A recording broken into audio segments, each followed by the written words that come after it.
Manipur observed the 80th Nupi Lal Day today. To mark the historic Manipuri Women's War that took place on this very day of 1939, the state government organized an observance function at the Nupi Lal Memorial Complex in Imphal. Chief Minister N. Biren and Deputy Chief Minister Yumnam Joy Kumar attended the function as chief guest and president respectively. Normal life in Guwahati came to a grinding halt this morning after an indefinite curfew was imposed in the city last evening after anti-CAB protests turned violent.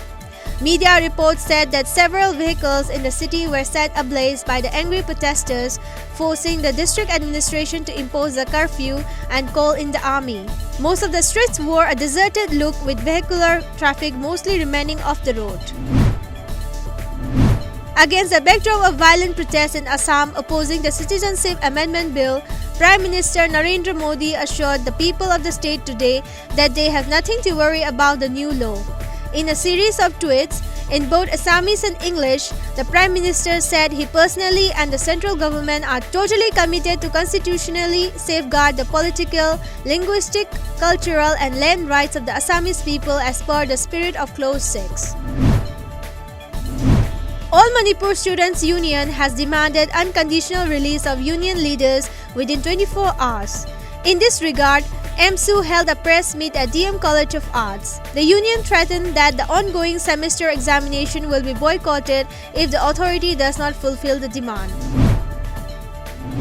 In connection with the 80th Nupi Lal Day observance and 105th birth anniversary of Hypo Rani Gaidinlu on January 26th, a cleaning program was conducted today at Rani Gaidinlu Park located at Mantripukri, Imphal. Commenting on the recent incident wherein Rani Gaidinlu tomb located at Luankau was allegedly vandalized by 23 Assam Rifles, General Secretary of KAMA Ranjita Golmai termed the incident as dishonoring the late freedom fighter.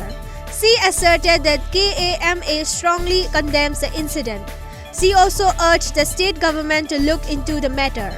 Ranjita also appealed to Chief Minister N. Biren to start the developmental work at the venue as promised earlier. Chandel Battalion of 26th Sector Assam Rifles inaugurated a toilet block constructed at the office of the district soldier, sponsored by Headquarter IGAR South, Chandel Assam Rifles under the Civic Action Program 2019. Mantripukri Battalion of 9th Sector Assam Rifles under the aegis of Headquarter IGAR South organized a health awareness drive at Yangopokpi Primary School yesterday. The program was organized with an aim to spread awareness on importance of maintaining good health, a press release said. Congress President Sonia Gandhi called the passage of the Citizenship Amendment Bill a dark day in the constitutional history of India and said it marks the victory of narrow-minded and bigoted forces over India's pluralism. The bill fundamentally challenges the idea of India that our forefathers fought for and in its place creates a disturbed, distorted and divided India where religion will become a determinant of nationhood, Gandhi said. The Chilean Air Force said it had located debris believed to be from a military cargo plane that crashed this week with 38 people aboard over a remote stretch of frigid sea between South America and the Antarctic. In a statement by the Air Force, the debris was found 30 kilometers south of where the plane last made contact. The parts were being recovered for analysis to determine if they belong to the Hercules C-130 cargo plane as per media reports.